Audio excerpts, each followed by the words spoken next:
we prefer to use the term digital assets instead of cryptocurrencies because partly because we feel that cryptocurrency can be a bit of a misnomer. Assets can be currencies, but they could also be stores of value. Welcome to Apartment Syndication Made Easy podcast, where we simplify the world of syndication. Join us as we unravel the complexities and provide you with valuable insights to help you invest smartly. Get ready to take your investments to the next level, one episode at a time. Here's your host, Mr. Vinney Smiles Chopra. Hi there, guys. Vinney Chopra again, coming at you. I hope you're really liking the show, Apartment Syndication Made Easy podcast, mentoring the youth 1 hour show that I do live on Wednesdays now for really paying forward to the youth. Then I do Abundance Mindset show live on Thursdays for about 40 minutes with Brother Walter, 9 a.m. while I walk. And then I do Vinney and Bo show on Friday live, which is also coming with Vinney and Bo show, Brother Bo, together. So, and this is the fourth one. And I hope you like my 3 books that have come out.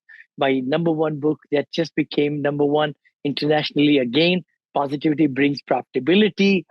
Look for that. If you haven't caught it, we're going to keep it at 99 cents Kindle edition. I want thousands of people to really get that. Audio is coming there and paperback and all that stuff. Then the Apartment Syndication Made Easy, big one right there. And then the third one is Senior Living Investing Made Easy. As you know, I'm 71. So, and it's going to be fantastic to catch on that rhythm of the senior living, because that's the biggest changing of the whole real estate landscape for next 30 to 40 years. And then hospitality is back after COVID. My 4th book is in the works.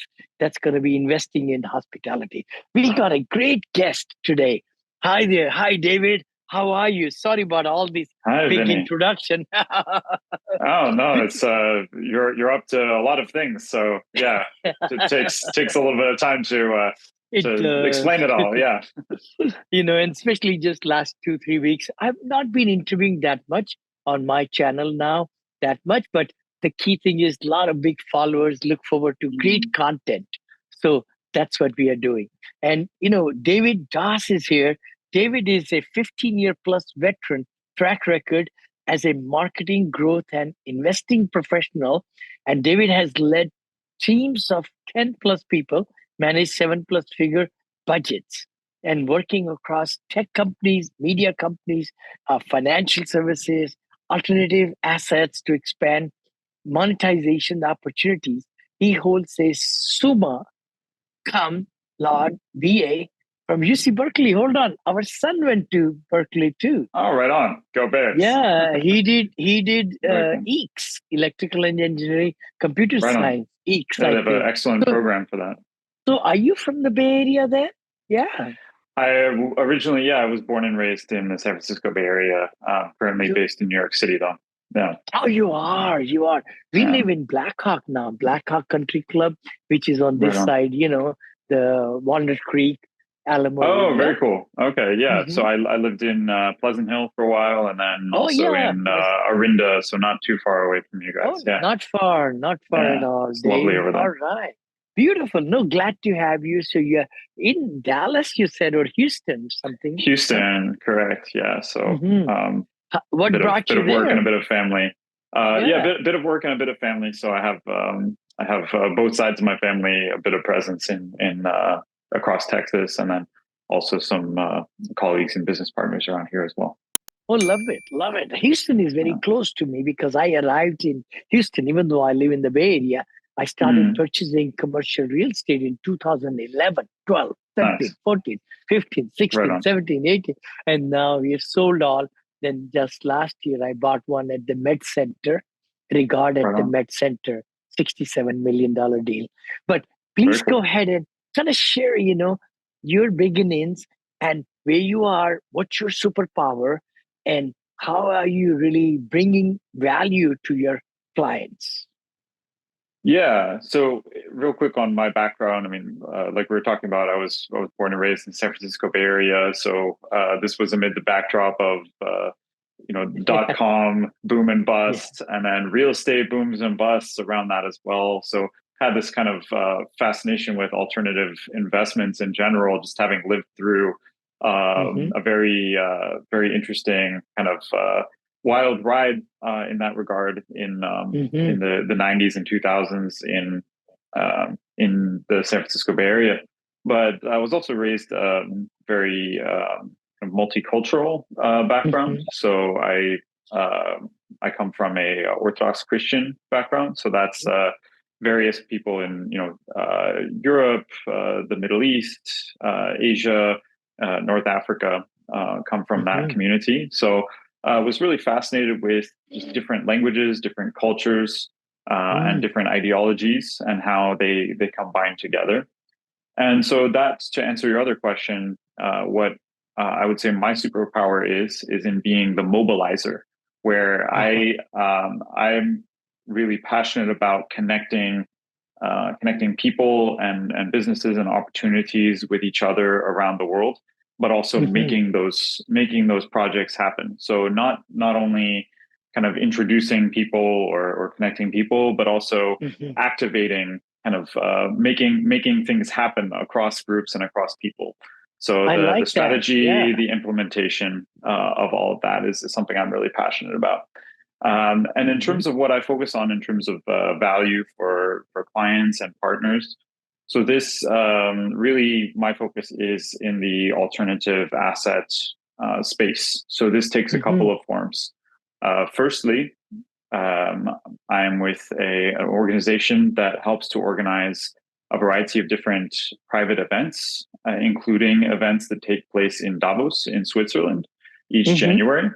So these span various alternative investment areas, such as this year will be AI, space, and deep tech will also be huge. Space exploration and deep tech also huge, as well as health, biotech, and biomedical will also be some key themes.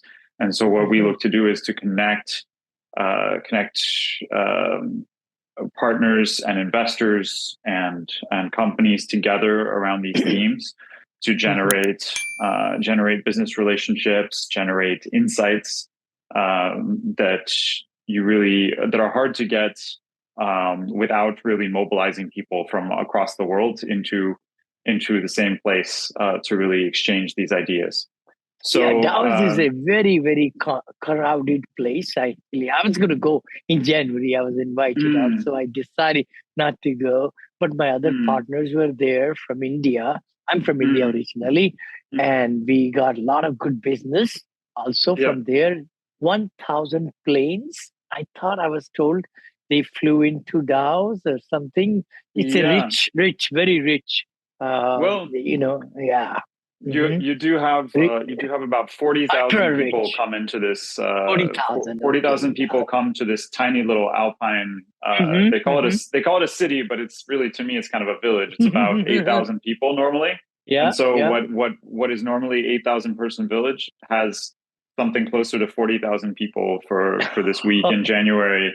And so you're bumping into people from around the world who are extremely accomplished and knowledgeable and passionate about what they do. And it's kind of this infectious environment of it being inspired by different ideas for business, for social impact, for really a variety of ways. So that's one side of what we do. And then the other side related to that is alternative investment fund vehicles. So we help to really explore synergies across those two sides of what we do, where the community that we have, that we've helped to develop in Davos has ultimately driven investment insights and partnership connections around the investment funds that we work in. But so let me ask you a question. Are these hedge funds, or kind of give us a little bit more meat? Are these hedge funds with different currencies and derivatives, or are they Forex or alternative, you said, right? I don't know exactly what you mean by that. So it's really really somewhat similar to a multi-strategy group of funds, or I suppose you could call it a fund launchpad. So it's a network of funds that and fund managers that span different mandates. So many of these are international in focus, are also focused on kind of the more esoteric alternative assets. So these range from digital assets to redevelopment of different countries and regions. There's for example, a Ukraine redevelopment initiative, which is more of a VC play. And then, so some of them are more VC to your question. Others are more a bit more of a private equity type of play, and then others are hedge funds, including a digital asset hedge fund that we have, and then also a real estate initiative focused on emerging markets, emerging market real estate. Within USA or abroad, like Dubai and others? Abroad. So the main focus area right now is on El Salvador, which is specifically one of the first countries to implement a Bitcoin as its primary currency. And so this is looking at really kind of the intersection between the real estate markets and the digital asset or cryptocurrency markets in El Salvador. And what real estate related upsides can be generated from investing into the country through digital assets, basically. I see. Okay, so digital assets, coins, others assets. What other digital assets? I'm just trying to picture it. I'm in the real estate field, right? Commercial real estate, hospitality, and all, and apartments and senior livings and all that stuff, right? So metaverse, I know, got a big rap in the last few years, and even Facebook changed the name to Meta, but nobody's talking about Meta. They're talking about virtual reality more, AI more, all that. So what other digital, you said digital currencies, I think you said? So there are a couple of different areas that are really separate but related. So, you have kind of these categories include, so there's blockchain, as in the technology underlying. There's the metaverse, some of which can involve blockchain and cryptocurrency, but other parts of which are not necessarily related. There's also Web3, which is more kind of the let's say next generation exchange of value across the internet. And then there's digital assets. We prefer to use the term digital assets instead of cryptocurrencies, because partly because we feel that cryptocurrency can be a bit of a misnomer. Assets can be currencies, but they could also be stores of value. There are many different digital assets, including Bitcoin, Ethereum, Ripple, etc. There are actually about 23,000 plus different digital assets, and so these are basically they're providing different fundamental value, including including currency, as well as store of value of basically an investment vehicle, as well as for example, storage of data or processing of data, as well as investment platforms. But I do want to get into, I know our viewers would like to know, I'm a layman. I lost almost 400,000 recently with buying the Luna and then staking Luna into Celsius, where Celsius went bankrupt. Now Nuance just got the chief got into jail. Nuance or something, right? Well, there's FTX, Binance. FTX got down right there. So there's a bad rap going on, People are really, really sick and tired. Or maybe I think there are different kind of people, I think, There are high, rich who don't mind losing the money, and they're middle, and then they're lower. So I'm just trying to picture it. Again, I do want to disclaim that these are just the views of the Yeah. interviewer, that I'm having, David Doss. We don't promote any and everything. It's educational and not, it's a Mm, entertainment purposes only. I just wanted to say correct. that because my attorney will catch me right away. you know, so So, please, do your, full due diligence to, mm, investments and everything. Yeah. No, please go ahead. that is Share with. that's good points, Vinny, for sure. I mean, Thank and just you. related to what you're saying. So, I mean, Yeah. myself and our firm, we are not financial advisors to any Mm, individuals. So sure. we manage investment fund vehicles. Totally. We Sure. are fund operators. So it's not, Yeah. none of this should be financial, legal, or tax advice for No. any individual Beautiful. situation. Hmm. But to, I mean, you raised a lot of compelling points there. So, talking about things ranging from Terra Luna to Celsius to FTX, Hmm. and that whole situation there. So ultimately, this raises a number of different related points. I would say, firstly, uh, digital assets are an investment, and in that regard, they need to rely on fundamental analysis. They need to rely on Hmm. due diligence. They Hmm. just because they have unique characteristics does Hmm. not make them uh, does not make them somehow an exception to fundamental rules of investing. So just Sure. like in real estate, you might use terms like cap rate instead Hmm. of, let's say, a return on investment, or or you might have particular analytical procedures around mortgage and mezzanine financing or Hmm. such areas. That doesn't mean that somehow real estate should not be treated with methodical uh, and disciplined approaches, right? So real estate, digital assets, stocks, et cetera. These are all special and unique, but they're all special just like any of the other asset classes, right? So Hmm. that's one thing to consider. Another is that any emerging asset class, such as, for example, digital assets, or you have a lot of new investment into AI, artificial intelligence, for Hmm. example. Hmm. Any emerging investment sector or asset class is going to have uh, above average risks as well as above Hmm. average reward potential, right? Hmm. Hmm. So, and there will be some investments that could go up 1,000x or more. For example, Bitcoin over the last 10 years has been up about, um, was it about 5,000% in the last 10 years, and some digital And assets have about gone up way more than that. 300% just from last year, isn't it? It was down to 17,000, 18,000. Now it's 36,000.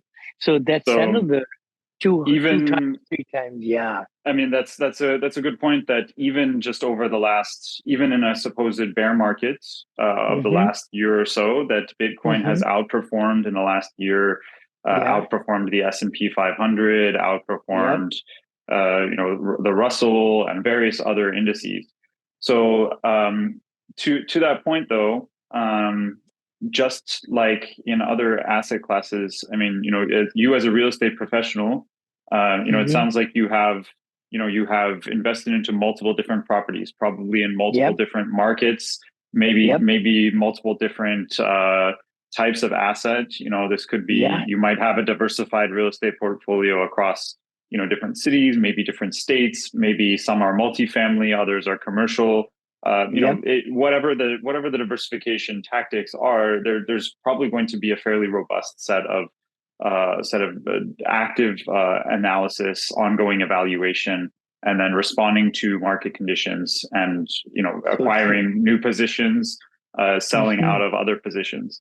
That's the type of approach that we look to take with digital assets, where Hmm. what might make sense to invest into in a current market condition could be completely different from what makes sense a couple of weeks or a couple of months from now. So similar to Very if someone much. were Yeah. investing into stocks, for example, you wouldn't just pick the number one stock most of the time and dump all your money into one stock. Also, you wouldn't even necessarily put all your money into stocks. You would probably put a bit into real estate, a bit into stocks, a bit into bonds.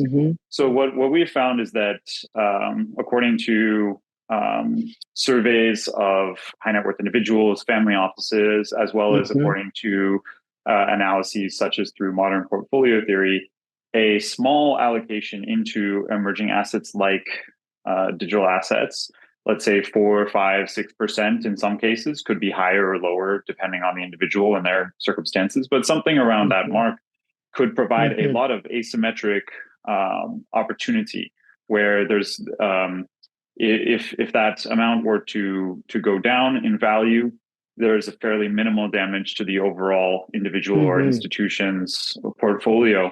But if it is well stewarded and it goes up, 100x or more in some cases, then this could provide a very remarkable change in that institution's or individual's financial situation, right? So overall, what we look to do is to conduct that same disciplined fundamental asset evaluation that a real estate investor or a stock investor would conduct to diversify across high cap, mid cap, low cap, across different utilities and use cases, and then to actively adjust to the dynamic shifts in the market with rebalancing, much similar to how investors in other spaces would. Exactly. And then lastly, to your point, you talked about Celsius, FTX, et cetera. Yes. So really, what a lot of this came down to was a couple of things. Firstly, excessive use of leverage, where a lot of these types of approaches, there's just way overexposure to leverage, where there were some of these funds and institutions that were doing somewhere between 10 and 100x leverage, which when the market shifted got completely wiped out, right? So that was one issue that we, for example, look to dramatically mitigate within what we do. And then secondly would be the regulation and oversight, that a lot of this simply did not have proper management and oversight. And so one of the reasons that, for example, that we chose for what we do to have some of our operations in the Cayman Islands is that, contrary to popular opinion, actually Cayman has in many cases much stricter requirements for private fund vehicles than are in place in the United States. For example, we're required to have a internationally accredited third-party auditor that audits public companies. We're required to have an auditor of that caliber run through our books and provide oversight. We're also limited in the types of leverage trading, high risk futures trading that wiped out a lot of these players that you were referencing just now, Vinney. So those are some just various things to be thinking about in the space. I see. No, thank you so much. I appreciate it. I think it's great that you came on the show and gave some really good nuggets about digital assets and how it's again, if anybody would like to know more, how can they reach you? Yeah. So, before I answer that, just briefly to think through, there's also a lot to think about in terms of the interaction between real estate and blockchain and digital assets. So, for those that are most interested in the real estate space, would be happy to discuss, things ranging from tokenization of real estate, which is increasingly becoming a huge theme, as well as payments for properties in the form of digital assets, which is increasingly also becoming a theme in our international economy. But anyway, to your point, it would be happy to discuss these and many more topics with people. Feel free to reach out to me on LinkedIn. My URL on LinkedIn is David Ambrose Doss, is my full name. And then you can also reach me and my team at info@ckc.fund. Beautiful, beautiful. No, thank you so much. I know it's very exciting. I mean, the thing is, you have to get a lot of information and research and Absolutely. make sure that you are doing the right thing. Again, this is just for bringing knowledge to you for entertainment purposes only. I want to disclaim that, Lots to and please talk to your CPA and lots to think about. Thank you so much, David. It was a pleasure having you, and God Likewise, bless Vinney. you. And, let's crush it in 2024. Yeah. Amen. Thank you so much. Thanks for having me on the show. Bye-bye. Bye-bye.